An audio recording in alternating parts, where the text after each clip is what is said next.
Hello friends, welcome back to our channel. In today's video we are going to learn uses of question marks and how we can apply it different sentences and what are the uses of marks we are going to learn today. So let's start. Now let me tell you first what is a question mark. A question mark is a punctuation mark used at the end of a sentence to show that the sentence is a question. It helps the reader understand that the sentence is asking something. So when a question mark has been put on any sentence, that means a reader wants some information. Here I would like to add one more information, friends. There are two types of question: yes no questions and WH questions. Yes no questions look for the answer in yes or no, and you have to start those questions with a helping verb like do, does, will, and has and have. And WH questions always have WH word like what, where, when. So WH question looks for the information, whereas yes no question looks for the answer in yes or no. So let's figure out what are the uses of question mark punctuation.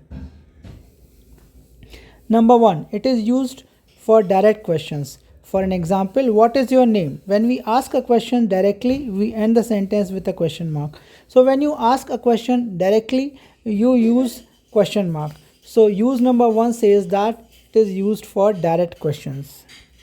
Number two, choice questions.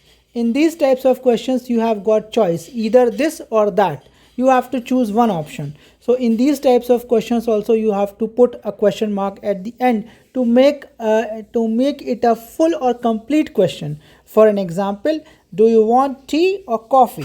So question mark is used when giving choices. So here you have to see one choice. Either you should require tea or coffee. You can't have both the things at the same time.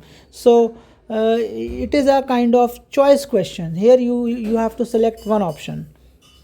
Use number three, tag questions. Tag questions are those types of questions in which you will get a question tag at the last. For an example, are you coming? Aren't you? So these are also called negative interrogative also.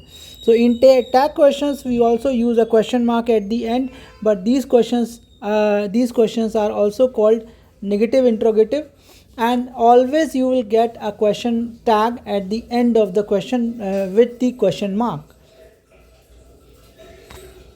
Next, rhetorical question. Rhetorical questions are those types of questions which are asked only for effect, not for an actual answer.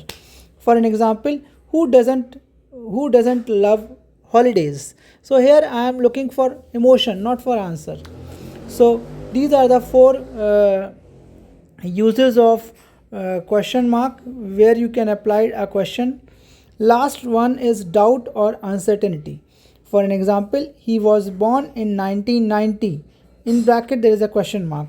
Question mark in bracket shows uncertainty about the information. Here the person who is asking a question, he is not certain about the condition. He is not sure about the condition. So it shows some kind of doubt or uncertainty. Now let's see some common mistakes which we do while asking questions.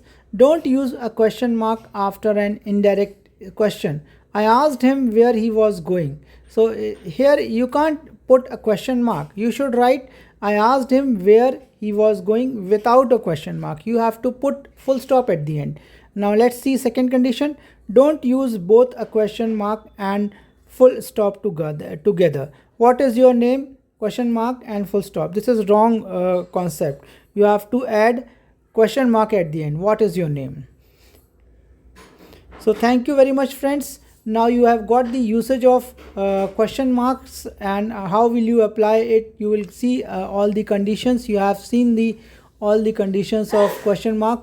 I'm sure you have got the complete concept of question mark. If you found this video useful, please like, share and subscribe our channel to get such easy English lessons, and you can improvise your English language by watching our videos. Have a nice day, friends. Thank you very much.